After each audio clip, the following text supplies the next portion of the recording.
Төсвийн байнгын орооны дүгнэлтэнд сая зарим гишүүдийн хэлсэн ярьсан санааг дуртахгүй байна. Ямрынхын дурдаад ямрынхын дуртахгүй байна. Жишээлбэл бид төсвийн байнгын ороон дээр маш чухал саналуудыг дэвшүүлсэн. Тэгээд дүгнэлтэнд огт байхгүй байна. Тэгвэл төсвийн байнгын ороон дээр ярих хэрэг байна уу байхгүй юу гэдэг асуудал цаашдаа өндөгдөх байх гэж бодож байгаа. За тэгээд энэ улсын төсвийн хөрөнгө оруулалтаар төсөл арга хэмжээг санхүүжүүлэх талаар авч хэрэгжүүлэх арга хэмжээний тухай тогтоолын төслийг бол ерөнхийдөө дэмжиж байгаа юм. Тэгээ энэ тогтоолыг санаачлагч нарт хэд хэдэн заалтыг нэмж оруулвал яасан бэ гэж хэлэх гэж байгаа. Цаашлбал зөвхөн энэ тогтоол биш одоо мэрэгжлийн яам энийг хуульчилж одоо төсвийн хөрөнгө оруулалтын удирдлагын тухай гэдэг юм уу юу гэдгийг тийм хууль болгож батлуулж ижил энэ одоо урт хугацааны зүйл болох байхаа гэж ингэж бодож байна. За энэ заалтууданд юу оруулах хөнгөт мэрэгжлийн байгууллагын магадлал дүгнэлт гаргасан газрыг аудитаар хяналтыг болиулах хэрэгтэй.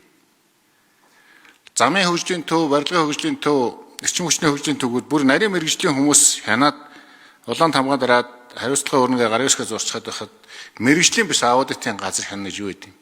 Зүгээр л шат амжилга хүн суртал. Энийг одоо нэгдүгээрт болиулах хэрэгтэй. Хоёрдугаар төсвийн тухай хуулиар 3 жилдээ багтаа санхүүжүүлнэгээр 3 хуваагаад байгаа юм.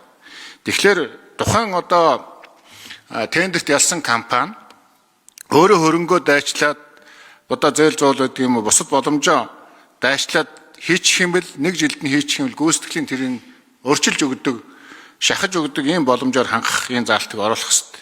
Жишээлбэл 3 жилд одоо тэр хүмүүсийн яриад байгаа жижиг замыг 1 жилд нь хийцсэн бэл аны эцэс тэр гүйцэтгэлийг өгөх юм бол тэр өртөгч нэмэгдэхгүй, зардалч нэмэгдэхгүй нэг ажил одоо гараас гарах боломжийг нь бий болгоно гэж. За 27 оны төсөв бол энэ олон зүйлийг гараас гарах боломж бүрднэ гэж харж байна. За 28 оны төсөв бол улс төрчсөн төсөв болно. Бүх одоо тойрогт хүн нэг ч гэсэн юм тавиулахыг хичээнэ. Тэгээд одоо амлалт авсан улс төрийн нам олон зүйлийг их усүртэй, их усүргүй тавих зүйл болно. Тийм учраас 27 оны төсөвд өмнө жилүүдэд шалах юм бол 26, 25 он, 24 он, 26 он тавигдсан хөрөнгө оруулалтуудыг бол ер нь дуусгах чиг баримтлалыг хатуу өгөх хэрэгтэй юм уу гэж ингэж ийм заалтуудыг оруулахыг одоо хууль тогтоол санаачлагч нарт санал болгож байна. Тэгэхгүйгээр энэ шат амжилга нэмэгдэх тусмал та бүхний хэлээд байгаа тэр ойлгол хэлэх хууль төрийн хүн цавтал нэмэгдэнэ. Жишээлбэл 9 сарын 1 гэхэд засгийн газар одоо төсөө өргөн барьсан байх хэвээр. Тэгтэл аудитор ороогүй байна гэх шалтгаанаар одоо хөрөнгө оруулалтууд хийгдэхгүй саатах боломжууд бий болох байхгүй. Гэтэл чи аль үжээ тэр чи 24 он, 25 он, 26 онд яг 2 жилийн дотор магадлалаа хийлгэж гисэн бэлэн төслүүдийг аудит дээр авч сугалж үлдэх ийм боломжууд бүрнэ. Үндэсний аудитын газар бол гүйцэтгэл хяналт хийх угаасаа үндсэн үүрэгтэй шүү.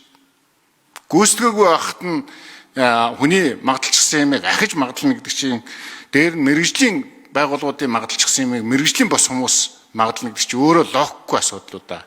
Энийг одоо болох хэрэгтэй гэж ингэж ийм саналыг оруулж байна. За минутанд дуусчих удаа тий. За асуулт болгоо тэгээд юу яачих. Хууль санаачлагч, төсөл санаачлагч тэгээд би тодруулъя. За хууль санаачлагч Бадам Дуржийн Пунслмаа хариулъя. За Батцуур гишүүний хэлж байгаа одоо саналуудыг дэмжиж байгаа. Үнэхээр одоо энэ өнөөдөр болвол энэ төсөв батлах энэ явцдах олон дүрм журам, олон бодлогын давхардал болвол бүр үнэхээр их вэ. Тэгээ гол жанжин шугамаа олж харахаа болтлоо ийм олон давхар зүйлүүдийг бид нар хийгээд байгаа. Одоо төлөвлөлтөөс эхлэх урт хугацааны хол энэ төлөвлөгөө, дунд хугацааны жилийн хөгжлийн төлөвлөгөө, тэгээ тухайн жилийн төсөв гэдэг. Тэр болгон дээр нь санал авч гин, тэр болгон дээр нь одоо хурал хийж гин. Тэгээ бүгдийг нь боловсруулж гин, цаг хугацаа явж гин. Тухай бүр дээр нь шинээр эхэлж байгаа.